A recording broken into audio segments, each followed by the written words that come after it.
No team in the SEC has a bigger uphill climb than Arkansas. Going into 2020, the Hogs are on their third coach in 4 years, and they have not won an SEC game since 2018 in Brett Bielema's final season.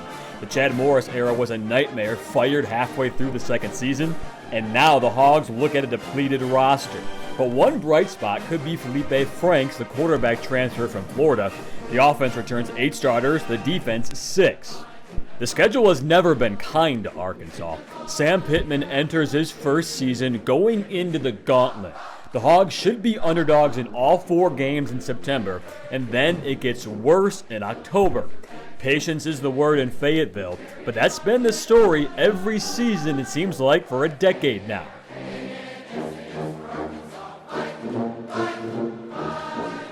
And for more on the Razorbacks, Jason Carroll, the sports director at KNWA there in Fayetteville and in Little Rock. Jason, Sam Pittman was a hire that nobody outside of Fayetteville saw coming. Now that it's been 3 or 4 months, what does everybody in that town think of the hire? I think they're excited. I think, like you, they were hoping to cover spring football or watch spring football or see whatever Arkansas was going to do. I mean, we've got, all these new coaches, and we've seen Sam Pittman coach the line, but we haven't seen him be a head coach. And you got the wide receivers coach back, and everybody's new. But with what Sam brings is just an energy. It's a different kind of energy than Chad Morris brought, and it's a more true, genuine energy. And I think with what he did with the offensive line in the past, when he was here at Arkansas under Bielema, I think he's just kind of brought that level of hard work back, the level of, people knowing that they're going to have a team that's going to be tough. And that's been lacking the last 3 to 4 years at Arkansas. And if I recall correctly, in my time there in Fayetteville, it was the 2015 season when I was there when Pittman was the O-line coach. And that was the bread and butter. I think that was the year that they had all the linemen as their cover of their, on the cover. Of their football magazine. They had, so that's the thing. It's just going to be the hard work, toughness, the kind of grit that Chad Morris didn't have the last 2 years at Arkansas, which led to the 4-20 record while he was here. So what does that mean in terms of transition? If Chad Morris brought guys in for, say, 18 or 24 months, now is it basically going back to what Brett Bielema was? Are you losing that 2 year of development? What's that going to be like? I don't think so. You have, Kendall Briles, who runs not the same kind of offense, but I think offensively it'll be an easier transition than maybe trying to go back to what Bielema was, where it was run first, run heavy kind of offense. So offensively, I think it'll be fine. You've got Felipe Franks transferring in from Florida, and he's going to be the guy. And you hope that he has some of the stuff he had when he was at Florida, and he's got some weapons here. Maybe not to the level of like Alabama or Auburn, but he's got some weapons here. And I think the offense will slowly work its way in once we finally get, whether it's, July 15th or when it is, when they actually get to practice. I think that'll be fine. I think defensively it's going to be different. John Chavis's defense was god-awful, really. And Barry Odom's got a history of really good defenses and had really good defenses at Missouri when he was the head coach. So I think they'll be able to work a defense in that'll be successful too. To what level, I don't know. First couple of years, but I think they'll be fine as they kind of move to a different era. And you just rattle off so many names of assistant coaches who have been there before. It's a very impressive resume of coaches. You talk about Felipe Franks.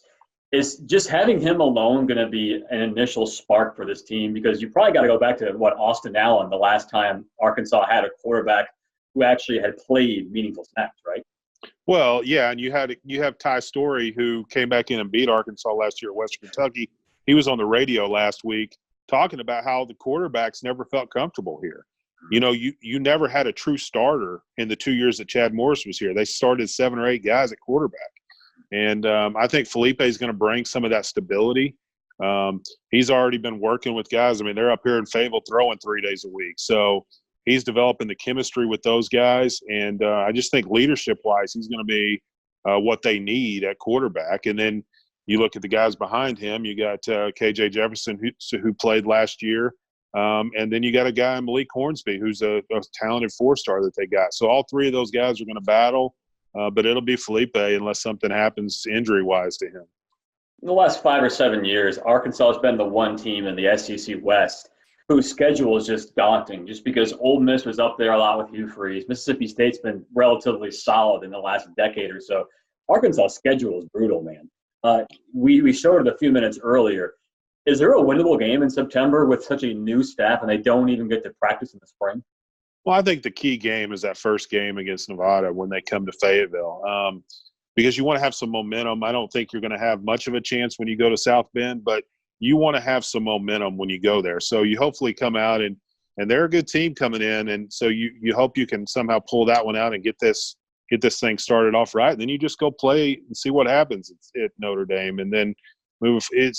I think there's some winnable games there. It's just how do they play coming out of the gate that first game? And Arkansas, like many other teams, is hurt by not having spring football, but they're really hurt because they're trying to install all that. And so it's going to be tough for them, but I think with the talent they have and some of the depth that they're building in some spots, they'll be okay. I mean, I could see 5 wins, maybe somehow sneak a 6 next year. Now it's going to be tough to get to that 5, but there are some winnable conference games like in Missouri, the Missouri game, and you never know what happens with Ole Miss and Mississippi State with some of the turnover there too. Nobody likes moral victories. I know that. To me, it seemed like in Brett Bielema's first 2 years, really, there were a lot of moral victories in close games that they didn't win. Could there be moral victories in a season? Let's say Pittman only wins 3 or 5 games, but they have some competition. Would that be progress for them? 3 to 5, yeah, because when you've won 4 total the last 2 years, I think any kind of direction where you see progress. The problem was you never saw progress with Chad Morris, and that's the thing that hurt Arkansas was there was never progress. You never saw any progress, and the games they should have won they couldn't win, and that's why he's no longer here. And he's going to be successful at Auburn, I think, in running that offense, whatever Gus lets him do, because that's away from all the other responsibilities he had. But here he just couldn't cut it as a head coach, trying to manage everything. And really a lot of the former players that got jobbed by him and his staff are pretty upset about it and have been vocal lately.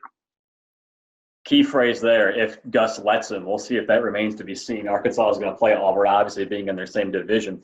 Finally here, before we let you go, when do you think Chad Morris lost the faithful Arkansas fans, maybe even the teammates? At what point in that season last year do you think that was? Well, I mean, it really, if you go back to his first year, where they started questioning him was the Colorado State game where he had a short 4th and 1 and didn't go for it, and then they ended up losing that game at Colorado State. He started losing the players early last year, and they started seeing some of the stuff. And when there was so much shuffling of the quarterbacks and just the way that everything was handled, it happened early in the year with the players, and then it got progressively worse as the season went on, to where you have a guy who had issues like C.J. O'Grady end up getting kicked off the team because he just couldn't handle what was going on. All right, he's Jason Carroll, sports director at KNWA, our Next Star affiliate in Fayetteville. Jason, thanks for taking the time with us. Yeah, thanks, Chris.